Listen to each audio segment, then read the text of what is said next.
नमस्कार दोस्तों, कैसे हैं आप सब। उम्मीद करती हूँ कि आप सब बहुत अच्छे होंगे। आज के वीडियो में हम बात करेंगे जितिया व्रत के बारे में, जीवित वाहन पुत्रिका व्रत के बारे में। 2024 में ये कब है, व्रत आपको किस दिन रखना है, तो व्रत के नहाए खाए का पूरा नियम विधि, नहाए खाए, व्रत और पारण, ये 3 दिवसीय व्रत होता है। ये थोड़ा सा हार्ड होता है क्योंकि ये तीज की तरह नहीं होता है, 3 दिवसीय होता है। तो पहला दिन जो होता है यानी नहाए खाए के दिन शुद्धता को ध्यान में रखते हुए कुछ ऐसा नियम है जो कि करना होता है। दूसरे दिन जो है व्रत रखा जाता है और तीसरे दिन जो है पारण रखा जाता है। पारण जितना ही देर से करे उतना ही उत्तम होता है, ठीक है। तो ये आश्विन मास के कृष्ण पक्ष के अष्टमी तिथि को ये व्रत रखा जाएगा, यानी 25 सितंबर को व्रत है। बुधवार के दिन, मंगलवार के दिन नहाए खाए है और गुरुवार के दिन जो है आपका पारण है। पहली बार अगर आप व्रत उठाना चाहते हैं तो बिल्कुल उठा सकते हैं। 2 मास मदमास ये सब रहता है तो व्रत जो है नहीं उठाया जाता है, तो इस बार आप बिल्कुल उठा सकते हैं। अगर आपका संतान नहीं है तो क्या व्रत कर सकते हैं। देखिए, संतान रहने के बाद ही ये व्रत किया जाता है, तो अच्छे से समझ ले। अगर पुत्र है, पुत्री हो, क्योंकि संतान के लंबी उम्र के लिए, दीर्घायु के लिए, अच्छे स्वास्थ्य के लिए ये किया जाता है। तो बेटा हो या फिर बेटी हो, आप जो है जितिया व्रत कर सकती है। लेकिन संतान अगर नहीं है तो कामना करें कि जीवित वाहन भगवान आपको पुत्र संतान दे, बेटा हो बेटी हो, तो आप कीजिएगा। इस संकल्प के साथ आप मन में रखें। लेकिन व्रत जो है जिनका संतान होता है, नियम यही है कि किया जाता है, ठीक है। माताएं अपनी संतान के लंबी उम्र के लिए, दीर्घायु के लिए व्रत रखती हैं। जिसकी सास है वो व्रत को कैसे करे और जिसकी सास नहीं है वो व्रत को कैसे करे। तो देखिए, नहाए खाए के दिन जो होता है, नहा खाने के बाद चूरा और दही जो है दिया जाता है चिल्लो सियारों को और जीवित वाहन भगवान को। चिल्लो सियारों को जो दिया जाता है, झींगा का पत्ता होता है, उसी पत्ते पर रख कर दिया जाता है। अगर झींगा का पत्ता नहीं मिल रहा है तो दोना में भी दे सकते हैं। तो चिल्लो सियारों को जो है वो बायां हाथ से दिया जाता है, यानी लेफ्ट हैंड से दिया जाता है। पानी दे दिया जाता है, छप्पर वगैरह पर दे सकते हैं। और जीवित वाहन भगवान को जो है उनको भी दिया जाता है, जो आप पेड़ा होता है और चूड़ा दही होता है, यही, और खीरा दिया जाता है, ठीक है।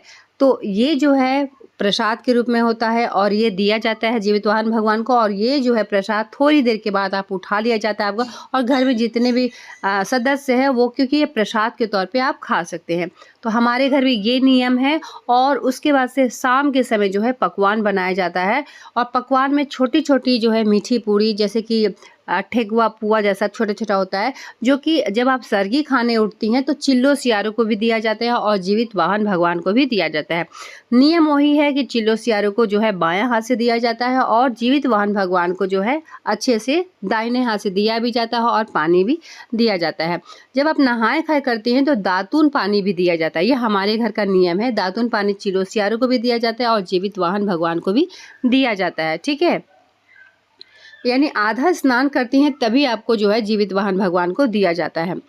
ऐसा नियम जो है नहाए खाए का है। और सरगी जब आप खाती हैं तो जिस तरीके से चूड़ा दही हुआ, उसी तरीके से जो पकवान आप बनाती हैं, छोटे छोटे पकवान बनाकर जो है वो छप्पर वगैरह पे डाल दिया जाता है, यही नियम है। और उसके बाद से सरगी खाया जाता है। सरगी में आप कुछ भी खा सकते हैं। बहुत सारे लोग केला हुआ, फल हुआ, मिठाई हुआ, पुआ पूड़ी हुआ, अपने हिसाब से खाए। लेकिन ऑयली चीज़ ज़्यादा आपको नहीं खाना है, क्योंकि अगले दिन आपको व्रत रखना है और व्रत में ऑयली खाना खाइएगा तो आपको प्यास बहुत जल्दी लगेगा। इसीलिए कोशिश करें कि ठंडा वगैरह खाएं।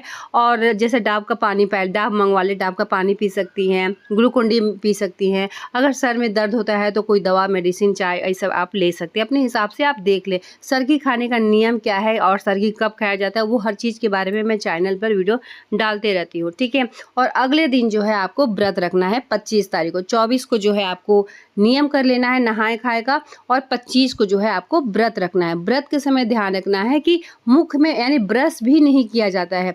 जो साड़ी का कोड़ी होता है उसी को धोकर दांत को आपको साफ कर लेना है, लेकिन मुख में जो है खर भी नहीं दिया जाता है।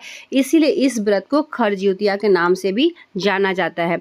पूजा जो होता है दोपहर में किया जाता है, और नहाए खाए के दिन मूंग जो है फूलने को डाल दिया जाता है, और व्रत वाले दिन उसे निकाल कर छान कर अच्छे से रख दिया जाता है बांस के डाली में, और झींगा के पत्ते से उसे ढक दिया जाता है, जिससे कि वो अंकुरित हो जाए। और पारण जो है इसी को निगल कर किया जाता है। जितने भी संतान होते हैं उतने, हम लोग में क्या होता है 9 ही किया जाता है, और बहुत ज़्यादा जगहों पे ऐसा होता है कि जितने भी संतान होते हैं, यानी 2 संतान है तो 5 5 10 निगला जाता है, किसी का एक संतान है तो 5 निकला जाता है। तो सभी का नियम थोड़ा-सा अलग-अलग है, ठीक है?